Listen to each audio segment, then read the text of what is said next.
Can everybody hear me okay?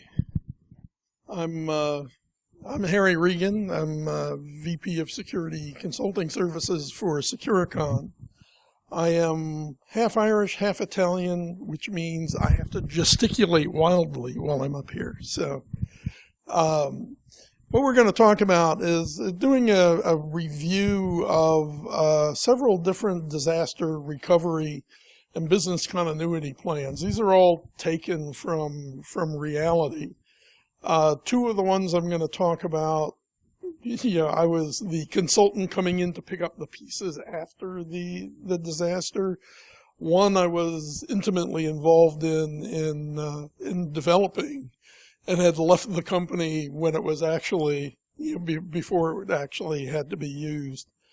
And then we're going to look at a few other things. So the basic agenda, who we are, the magic of mixing technology and humans.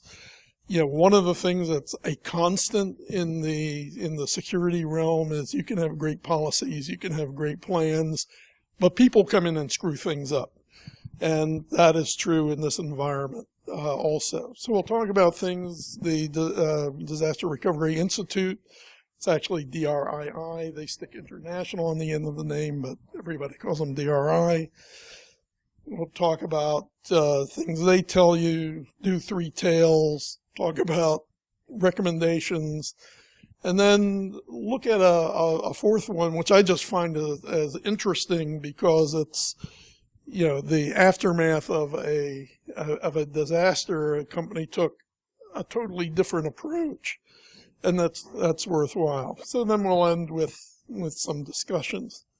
So quick one-page advertisement. Sakuracon is a security consultancy. We do mostly stuff in the critical infrastructure and regulated industry arena. Utilities, financial services, fun things like that. I've been in the field for 43 years, which makes me feel strange to say. I've been working longer than most of my staff has been alive, which is disturbing. But over those years, we've developed this broad base of experience in actually doing plans and being able to look at plans after the fact when things don't go exactly like you expect them. The other thing, just as a student of security, I'm always fascinated and frankly amused by things like what I call the BTA FFD syndrome, which is buttered toast always falls face down. When things fail, they usually fail to cause you the most distress. So let's talk about people real quick. One of the issues in security, as I've said, is the mixing of technology and people. So technology makes the world work. People make the world weird. And business continuity happens at the intersection of people and technology with a disaster or two thrown in the middle to just make things interesting. So you can have the greatest plans in the world. It can be detailed. It can be proceduralized. It can be, socialized to the community. And the disaster may not happen like you expect it to happen. So the key is to be flexible. In some cases, very, very flexible. So if you look at people, you can develop policies and procedures, and the basic assumption is that people will do what you want them to do, or expect them to do, or tell them to do. But that's generally correct, but people are a variable, not a constant. You put an emergency in the middle of that, and you get kind of unpredictable results. I have the stop sign there kind of as an example, which is, by a show of hands, how many people always come to a complete stop, when they come to a stop sign? Anybody? You got one. So usually we get several people doing that, and I'll say, take a look at the room. About 5% of the people are mistaken, and everyone else is lying, and that's reality, unfortunately. That same phenomenon is why social engineering works. It's why phishing attacks works. It is the nature of the human animal. So let's talk about best intentions. So we're going to talk about 3 case studies, 3 different industries, 3 different companies. They're different sizes. All 3 had a business continuity plan. It was in place. People knew about it. They all had a major failure. When the disaster finally could, and then we'll look at a 4th case, as I mentioned before. So if you go through the DRI, methodologies and whatnot, they give you some key objectives. One is safety is number 1. So priority in an emergency is to protect people first, and then worry about assets and resources. But having said that, they also throw in a few other things like, keeping the business running. The idea of the business is to continue operating. So maintain, basic communications, kind of from a public relations standpoint. Don't let, your customers and vendors and business partners know that you've got an issue. Keep communications normal. Try to avoid, to the extent possible, any kind of disruption, but maintain billing, accounting, and keep revenue flowing. If you're sitting in the middle of disaster, you're going to need money to fix a bunch of things. So that becomes important. But more things they say as you go into it is the idea of being able to have strategies that can handle a variety of different things. So having emergency response and operations contingency, have a detailed plan of what you're going to do, have it situational. We get a pandemic, we do this. We get hit by a meteor, we do this. Actually, if you're getting hit by a meteor, you probably have bigger concerns. But just be able to mix and match different pieces to accommodate different situations you may have. One thing that most companies fail at badly is training and awareness of the business continuity plan, and that's vital, especially for the staff that's actually expected to pull it off. Usually you have a call list or some kind of a hierarchy in the plan of who's going to declare the emergency, who's going to take responsibility for getting the plan executed. And it would be a real good idea if those players knew what was expected of them. So telling them and training them is really important. And that's really the next point, maintaining and testing the plan. A lot of companies have plans. Some of them have very detailed plans, but they're never tested. So when the disaster actually happens, you get a carnival of different things going on. DRI says public relations and crisis communications is vital. That's especially true if you're a public company. You don't want to appear on page 1 of the Financial Times. And then, depending on the nature of the thing, coordinating with public authorities, police, fire, emergency responders, things like that. So the 3 things we're going to look at is the other 9/11 issue. Everybody knows what happened on 9/11, but that wasn't the only thing going on that day. You should have a hint from the graphic there of what the other thing was. One, looking at people, one of the plans, it's most companies, business continuity and disaster recovery plans have the idea of declaring an emergency and moving somewhere, going to a backup site, having people work remotely, things like that. But there's another approach, which is shelter in place. Have the facilities and resources that you need in place so that you don't have to go anywhere. You just hunker down and stay, for the duration. Most DoD data centers work under that scheme. And then we'll talk about financial services and Y2K. Remember Y2K? We'll talk more about that in a minute. So the other 9/11 issue is Hurricane Gabrielle. Anybody remember Hurricane Gabrielle? So September 9th, a tropical depression crosses the middle of Florida, wanders out into the Gulf, becomes Tropical Storm Gabrielle on the 9th of September. On September 11th, it comes back on shore, middle of Florida, heading west to east.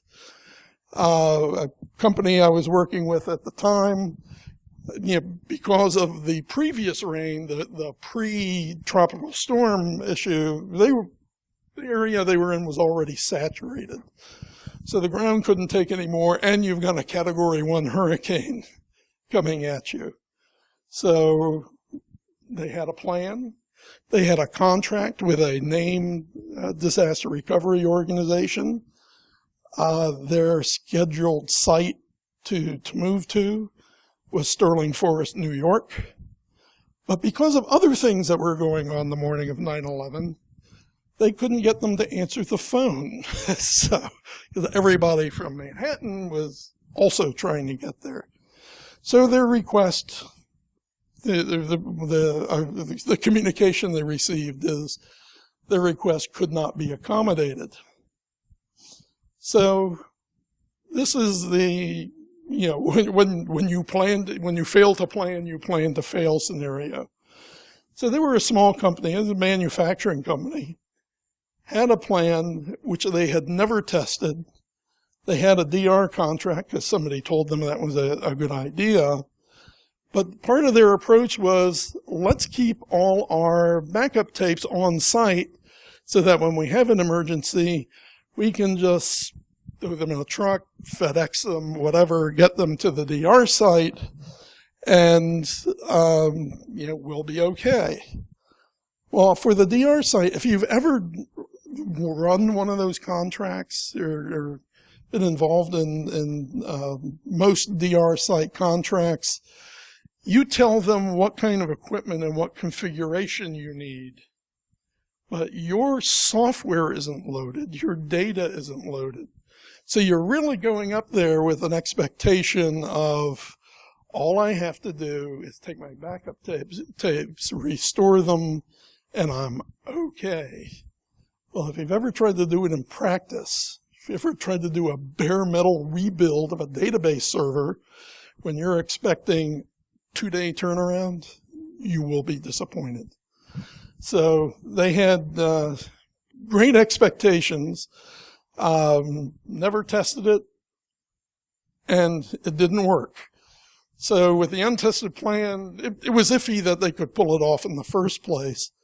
If you ever bothered to read the verbiage in your DR contract, there is an escape clause which says, we don't guarantee that you can actually execute a disaster, you declare a disaster when you want to. So we have the right to say, I'm sorry, go away. They'll give you your money back, or at least a credit, but, it's, long story short, the data center flooded. So they were out for a while. So let's talk about a different approach. That one was kind of the traditional DR, small company DR site migration. This other one is a manufacturing company in New England. They had they made specialty paper products for medical purposes, like stuffings for bandages and things like that. So nice, rolling New England countryside, very picturesque area. They took a shelter-in-place approach and went to great pains, had a very detailed and well-thought-out approach on how to do that. They maintained backups on-site, but also had an off-site capability. They had redundant equipment, so they could really swap equipment on-site in fairly short order if they needed to. They even had food and different things to drink and water on-site, with the expectation if they had a major disaster, they'd only be out a couple of days. So they had about 4 or 5 days of stuff on site. Interesting data center. It's a natural gas generator tied to the municipal gas supply. So as long as they had gas, they had power. They had divergent network connections from 2 different carriers coming in at 2 different corners of the building in good BGP routing, so they could swap between them if they had to. Things were engineered, systems were engineered so that all of their critical systems could be accessed remotely. Very little need for the operations staff to be on site. There were some functions that had to be manually attended, but they figured those would be deprioritized during an emergency. And they had this remote access thing was constantly tested, routinely tested. When they made changes to any of the environments, they would go and test that too. So I've got Donald Trump giving them a big thumbs up. So that they did their homework. Things look great. But if you actually read their documents, they were very much a Phil will do this, Bob will do that, very, very narrowly defined, roles. And they said, eventually we'll cross-train everybody and it'll be okay. But the disaster came before later did. May of 2006, massive flooding in the area. Telecommunications from both of their vendors were out. Roads were impassable, and residents were evacuated. But their systems were up. No one could get to the site, but the systems were up. They discovered many processes that they had not considered that needed to be humanly interacted with. They also discovered that their phone system and their physical access control system, the badging system to get into the facility, weren't moved to the backup power supply. So your system is up. The doors to the building are unlocked. It was a magnetic lock fail open approach. So anybody, if you could take a boat and get to their facility, you could just walk in. Nobody did, fortunately, but it was a good plan. Didn't go quite far enough. Cross-training of people becomes absolutely vital in that particular, in that type of plan. Wouldn't have helped them much in this particular instance, because the people were all evacuated out of the area. So was this really a successful DR plan? They were totally inaccessible for a couple of days, but they were within their outage for a couple of days window.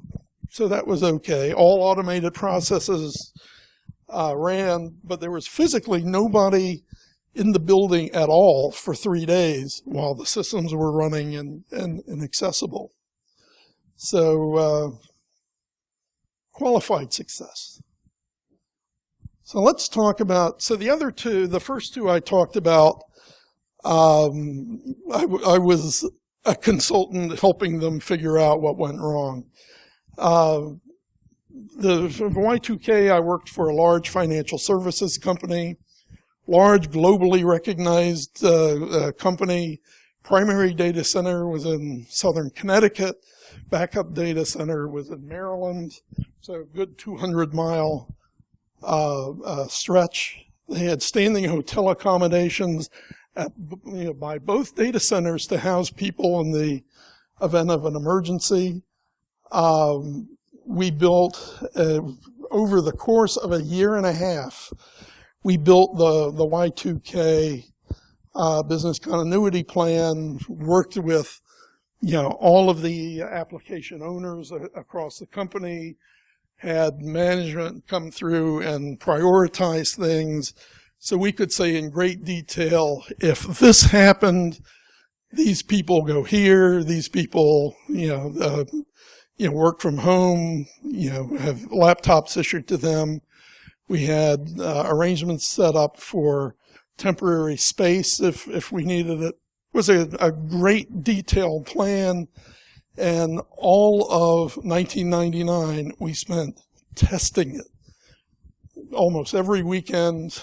I think my wife almost divorced me that year. Because I was spending weekends and weeks, just working on testing different aspects of the plan, different scenarios. Worked great. We did a monthly failover of the market systems.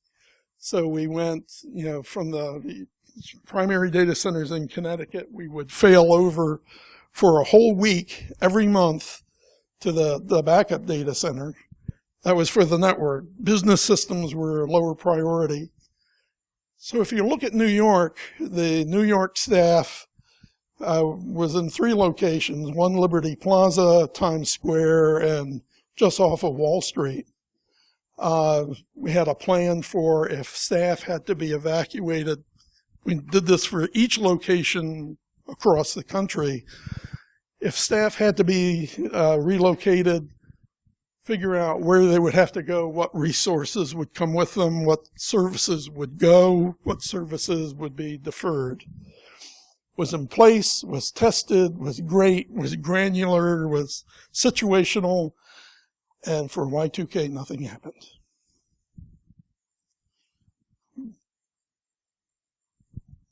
But then there was 9/11. So that was the plan that was in place when the Trade Center attack happened. One Liberty Plaza, if you know what New York looked like at the time, is literally across the street from the site of the World Trade Center. So that building was compromised. So first plane hit. So it's 8:15 in the morning when the first plane hit. Stock market wasn't open at that point. Stock market staff shows up at 6 to start bringing systems up and testing integrity before market open. So the New York staff was already there. It was already on site, getting ready for market open. As things unfolded, we decided to evacuate the Liberty Plaza and Wall Street staff, and system transferred to the backup site without a hitch.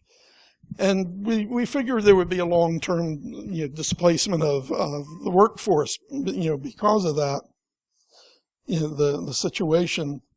So on the one level, the plan was successful. Almost seamless transition on the network side. This particular company was all electronic. We didn't have a trading floor, so things just transferred. The market systems were actually ready to go from the backup site for normal market open, but for a variety of reasons, they decided not to actually do that. The backup system is, as I mentioned, in Maryland. There were also issues at the Pentagon that morning. But they decided, to keep the market closed. It was closed for like the next 2 weeks. There were staff injuries, but no reported fatalities. And why were there staff injuries? It's because people, if you're working in a building across the street from a major disaster, what do? You go out and look. So there was a fairly large contingent of people, from the One Liberty Plaza site and from the Wall Street site, which is only about 4 or 5 blocks away, who came down and were watching. And when the South Tower fell, they got injured by debris. People will be people. So there were plans with the problem, with the plan. While we had a fairly detailed situational plan in place, losing Manhattan was not one of the situations. The evacuation plan for the buildings assumed streets would be clear, public transportation would be available, and it wasn't, as you're aware. So keep in mind that this is the Y2K plan, not the 9/11 plan. We had called in the plan for all these laptops to be available. Well, they never procured them. IT never procured them. So they didn't have the laptops, but that was okay because they also didn't have the VPN licenses to support the large remote places, workforce. The one, sometimes you get lucky. Both the AT&T, New York City Switch Center and most cellular service was managed from the top of the World Trade Center. When they lost that, they lost that, but they used MCI or WorldCom as it was at the time, for their networking, and it was just simply routed around New York.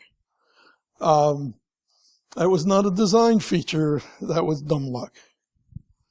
So things to think about, so things to remember from this is, drills are important. Training is important. It's, in my opinion, annual drills are simply not frequently enough.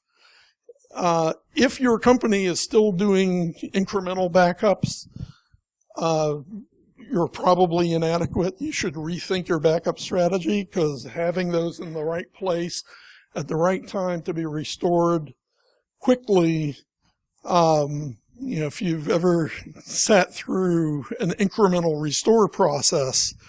So I've got my old full backup and then a month of incrementals to do on top of that. That takes an incredible amount of time.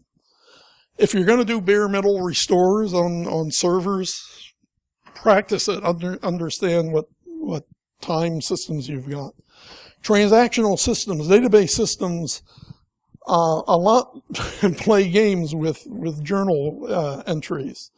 So being able to understand, what you're seeing, what the errors are, and resolving them quickly can save you, in some cases, weeks, out of recovery when you get there.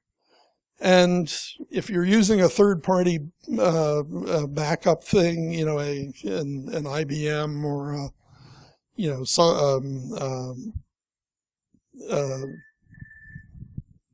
of course.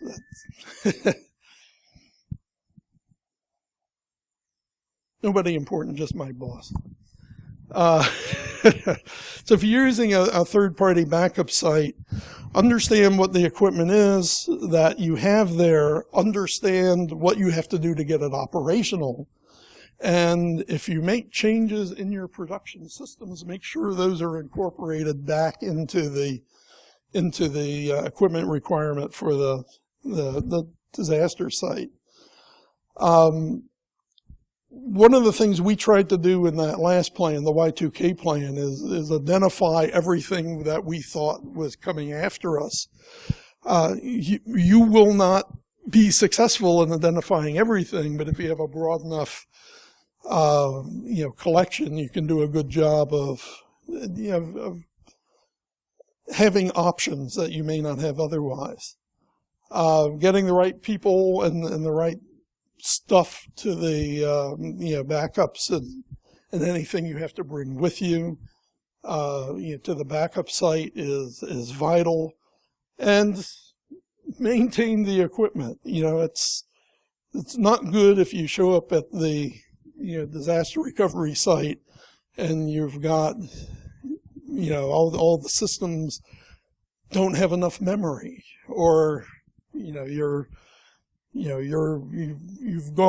virtualized your production data center, but that's not reflected in your backup site. That can cause you interesting things. And above all, cross-train people. Have the teams trained on what the expectations are. You won't know for sure who's actually going to show up, if anybody, to run systems and when you're in a disaster state. I used the term granular earlier. Disasters never quite happen as you expect them to. So be ready for a half disaster, but also be ready for multiple disasters. I mean, just because you're being beaten up by a hurricane doesn't mean you can't also get hit by the meteor. So, so have the idea of what different options you have. Situational planning is important. Just because you're having one issue doesn't mean I declare an emergency and I move everything to a different site. Try to be a little more granular, and it's expensive to move to a backup site. One of the costs of business continuity planning, or execution rather, is coming back. A lot of places don't recognize that, while your production system has been running over there have been application changes, there have been, a bunch of modifications that's been done. Those have to be reflected back in the production systems when you come back. It's not flipping a switch. All the pain that you went through to move out, you've got at least that coming back. Have what I call an OCISD strategy. Something similar to that. One letter changed was, what we had was the tree diagram from hell, where we had different scenarios and what we would have to do to address each. And the last one was a box labeled OCISD, which was the, oh crud, it's something new. So, but have a strategy for it. Recognize that you may not have a perfect sweep over what's available to you.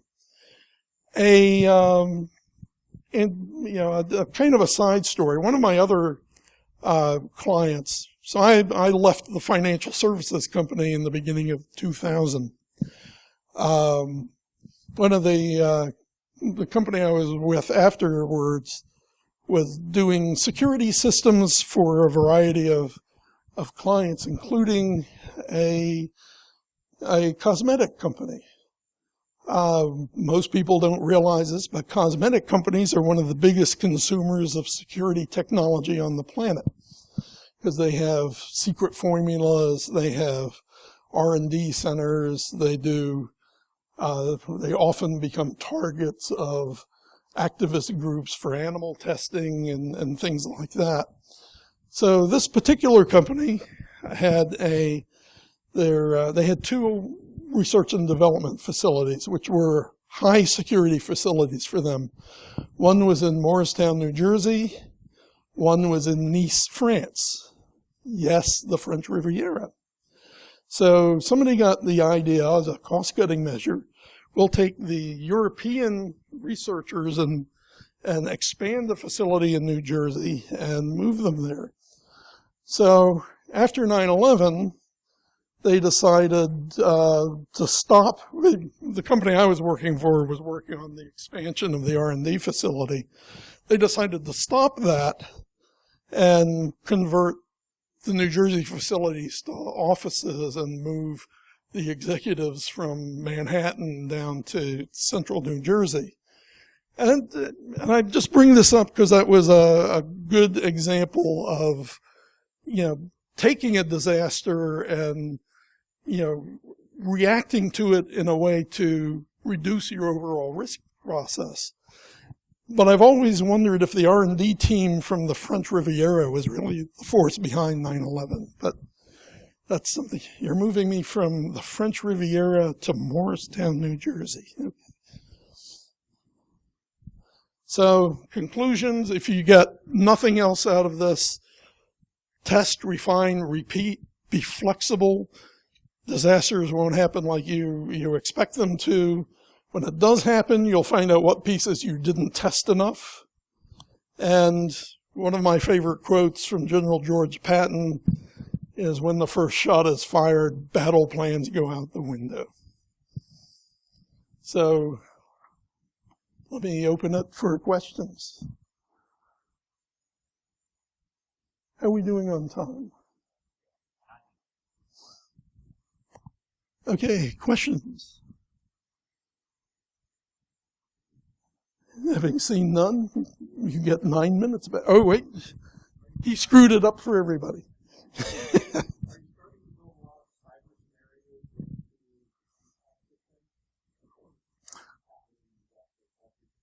Cyber and so an interesting question.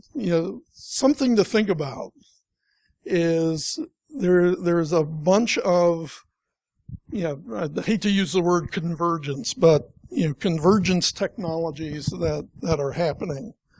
If you look at the traditional building, building like this, you have your enterprise network doing enterprise stuff.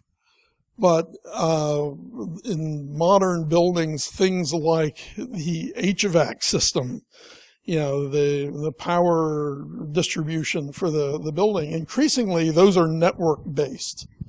And, so when you start talking about, disaster recovery and moving and coming back, there's a whole bunch of things that may be on your network that you don't know about. Devices, if you look at like door controllers for access, access control systems, if you just run a scanner, that may look like a web server. Services on port 80. If you don't drill into that device to see what it is, it'll just look like something giving a web interface. So you have to be increasingly aware of both physical security and building automation kind of stuff. So it is expanding. The real killer always falls back on people, though. Yes.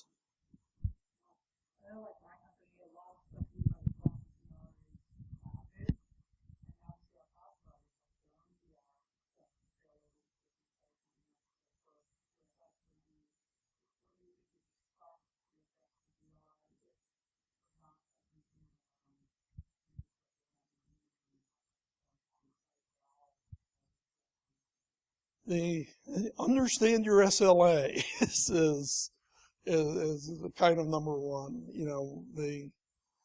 The cloud can do many things for you, but recognize unless it's a private cloud, a company-owned private cloud, those servers aren't yours, and you may be subject to the cloud provider's backup recovery prioritization scheme. and you look at some of the AWS outages, that happened several years ago. You were basically gone, for a couple of days. If that's your backup site and you're not having a disaster, that's acceptable. But, if that becomes your production environment, that's, not a wonderful thing. So this is the world according to me, most companies don't really understand the SLAs and contingencies in their cloud contracts.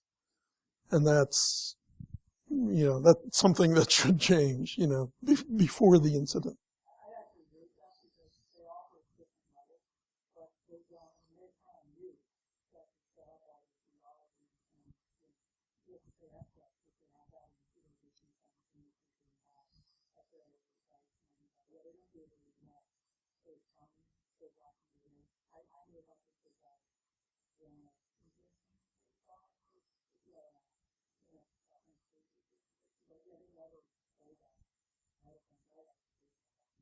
Yeah, and things like that get buried in the contracts people, not in the technology, side of the world. Yes, sir.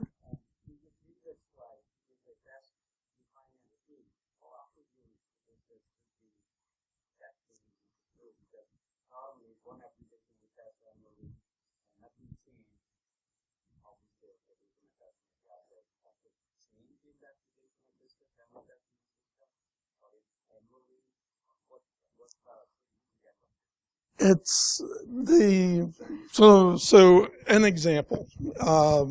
When I left the financial services company, I was lured by the big money and fast times of a .com.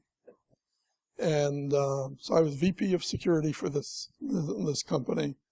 I did their disaster recovery plan, and we did monthly tests. And the tests were kind of randomly set up to test partial failures.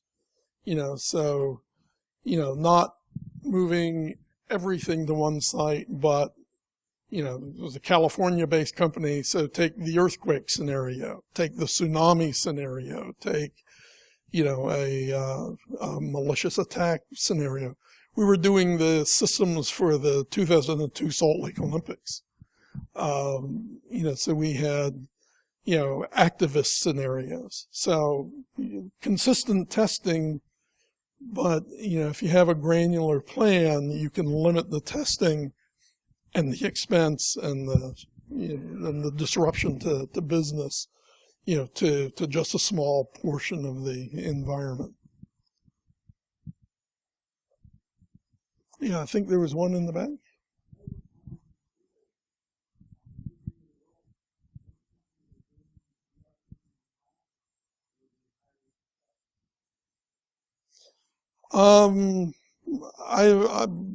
From my experience, most of it is done in-house and poorly.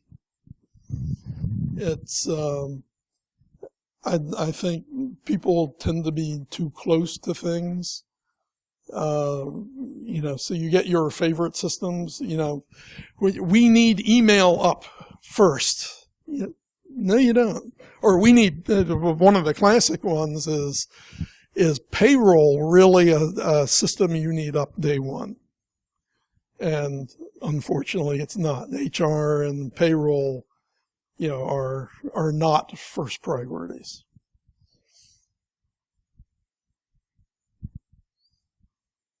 People don't like hearing that. Other questions? Okay. If not, thank you very much.